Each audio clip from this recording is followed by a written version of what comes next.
Saudara-saudara sebangsa dan setanah air, sedunia dan seakhirat, benarkah Ganjar dilarang nyapres? Tentu judul Ganjar dilarang nyapres itu terlalu bombastis.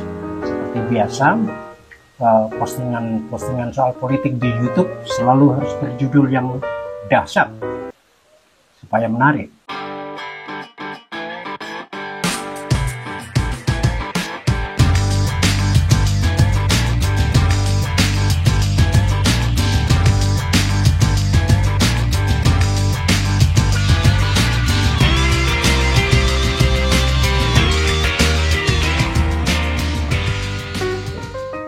Ganjar dilarang nyapres, tentu saja itu judul yang berlebihan, dan supaya tidak kecewa, ini juga bukan channel pendukung Ganjar Pranowo. Meskipun dengan teori algoritma, judul video ini juga bisa dibuat dengan tanda tanya, Ganjar bukan dilarang nyapres, tapi titik-titik. Tutorial Capres 2024 adalah forum untuk rakyat jelantah untuk melihat dan menyinyiri para capres siapapun, bukan dalam rangka mendukung atau menolak, tetapi untuk melihat secara independen, bebas, tanpa prasangka. Pasti ini pilihan yang tidak menyenangkan bagi yang fanatik mendukung Ganjar, mengecewakan untuk yang fanatik mendukung Anies, mengecewakan untuk yang mendukung Prabowo atau nama-nama lain yang kelak dicapreskan oleh partai-partai politik itu. Kalaupun di sini hanya menyebut 3 nama itu, lebih karena memakai ukuran dari berbagai polling lembaga survei, bahwa ketiganya lah yang mendapat angka tinggi. Nama-nama di luar itu tentu mungkin hanya kurang populer saja, tetapi bukan tidak cakap. Puan Maharani mungkin layak jadi presiden, AHY mungkin layak jadi cawapres, Mahfud MD mungkin cocok jadi presiden, atau nama-nama lainnya lagi yang seperti Cak Imin, Cak Lontong, Khofifah Indar Parawansa, Andika Prakasa, Susi Pujiastuti, Tri Risma, Sri Mulyani, Airlangga, Ahmad Heriawan, Rocky Gerung, Refli Harun, Said Didu, Rizik Syihab, Rizal Ramli, Bambang Trimulyono, Iwan Fals, Ahmad Albar, dan masih banyak lagi, termasuk teman SD kita dulu, tetangga kampung, ketua RT RW kita.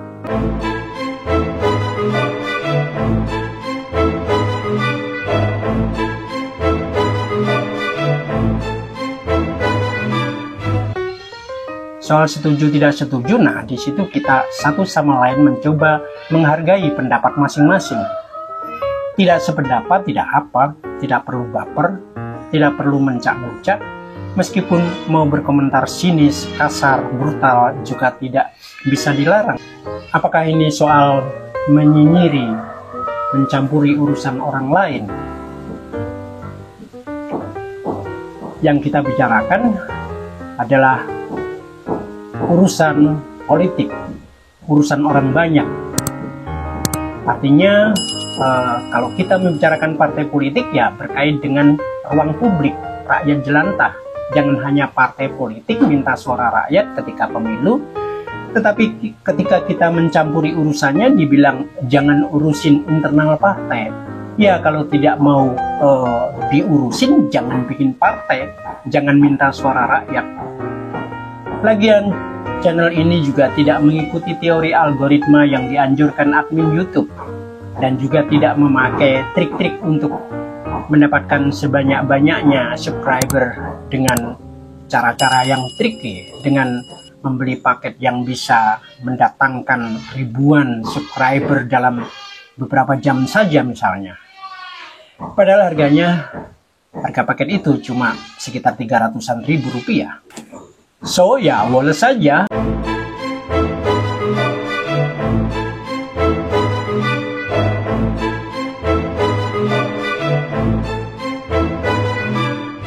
Saya sih setuju dengan pendapat Jokowi dalam Harlah Golkar kemarin, ojo sembrono, ojo kesusu. Kalau sembrono dan kesusu seperti langkah kuda Surya Paloh, bikin repot sendiri. Kenapa? Karena Surya Paloh bukan kuda, ngapain pakai langkah kuda? Kalau mengaku sebagai manusia, ya pakailah langkah manusia. Buktinya, pembicaraan koalisi dengan Demokrat dan PKS tidak kunjung tuntas. Demokrat ngotot AHY jadi cawapres, PKS ngotot Ahmad Heriawan yang jadi cawapres. Gara-gara PKS juga meyakini bahwa pasangan Anies AHY maksudnya adalah AHY itu Ahmad Heriawan, bukan Agus Harimurti Yudhoyono. Surya Paloh pusing karena yang mau bermitra pasang harga yang tinggi. Di depan 50 guru besar perguruan tinggi seluruh Indonesia, Surya Paloh mengatakan bahwa tidak ada yang salah nyalonin Anies Baswedan. Memang nggak ada yang salah, tapi kalau kesimpulannya bahwa persoalan Anies adalah hanya soal suka dan tidak suka, dan yang menolak adalah yang tidak suka, ya kenapa tetap mencalonkan Anies? Logika dasar Surya Paloh tampak parah di sini karena dia hanya menutupi ketergesa-gesaannya dan kecerobohannya. Mendeklarasikan capres tanpa cawapres menunjukkan nafsu besar, logika kurang. Partai yang mau bermitra menginginkan harga yang sepadan. Kalau kubu AHY ngebet jadi cawapres karena Demokrat tak mau menyokong gratisan. Apalagi Nasdem mengatakan bahwa cawapres sebaiknya dari luar partai pengusung, sebagaimana Anies juga bukan kader Nasdem. Di satu sisi hal itu tampak adil, tetapi di sisi demokrasi politik ngapain orang berpartai politik karena menyodorkan pemimpin bangsa dan negara dari luar partai politik? Ya artinya mereka gagal menjadi parpol atau mendirikan partai politik hanya untuk rental politik, yang artinya cuma untuk nyari duit. Bagaimana caranya nyari duit lewat partai politik? Ya, itulah praktik politik transaksional. Itu yang banyak terjadi di dalam praktik demokrasi kita, dengan catatan tentu yang jadi kere karena politik juga ada, terutama yang kalah.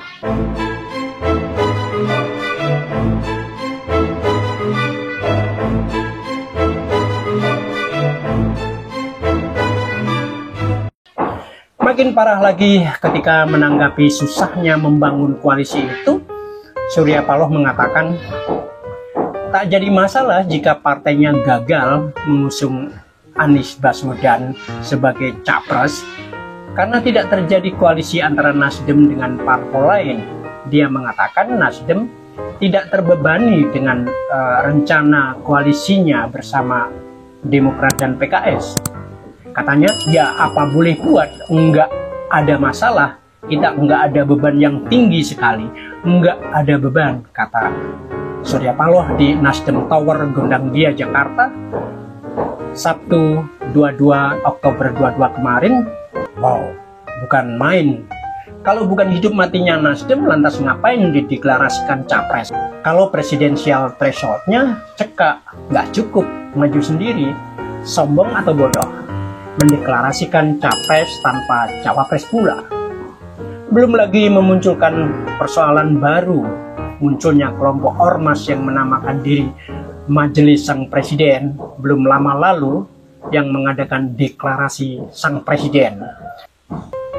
Kelompok ini mengaku sebagai bekas FPI, bekas HTI, ada pula bekas napi teroris dan entah bekas-bekas apalagi yang mendukung dan menyatakan Anies Baswedan pemimpin yang pantas untuk bangsa dan negara karena menurut mereka Anies Baswedan mampu mengaplikasikan nilai-nilai universal Islam dalam berbangsa dan bernegara.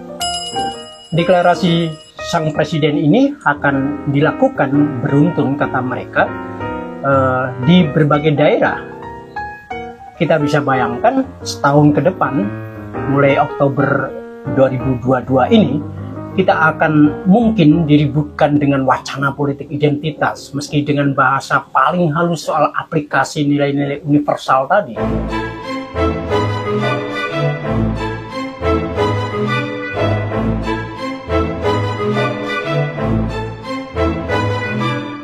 Itulah sebabnya harus hati-hati, ojo sembrono, ojo kesusu, tidak salah mencapreskan. Tapi bagaimana mempelajari dalam positif dan negatifnya, dan bagaimana mengantisipasi semua kemungkinan, entah dengan penelitian, simulasi, sosialisasi, edukasi, bukan ujuk-ujuk mendeklarasikan tanpa cawapres pula, dan ketika Nasdem masih dalam koalisi pemerintah, dan seterusnya, dan sebagainya, yang terjadi adalah kekacauan di ruang publik. Muncul aksi-reaksi yang menjadi kontraproduktif dalam situasi bangsa dan negara yang tidak sedang baik-baik saja. Nanti yang mendewakan Anies bisa membuli saya kalau saya terus-teruskan. Meski langkah Surya Paloh itu di sisi lain bisa membuat pecah telur problem Ganjar Pranowo. Meski tidak secara eksplisit, Ganjar Pranowo menyatakan siapapun apapun kalau untuk kepentingan bangsa dan negara, apa yang tidak siap. Normatif pernyataan itu tidak ada yang salah, tapi implisit PDIP membaca berbeda dan Ganjar terkena sanksi setelah sebelumnya Dewan Kolonel juga terkena sanksi. Bahkan beberapa oknum Dewan Kolonel terkena sanksi keras. Puan Maharani, ya dia kan ketua DPP PDIP, memberi sanksi pada diri sendiri.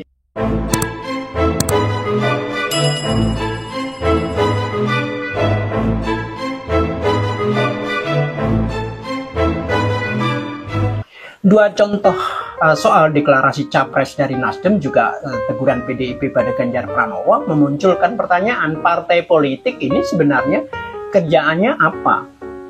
Mendirikan partai politik untuk apa? Katanya rekrutmen kepemimpinan nasional lewat partai politik.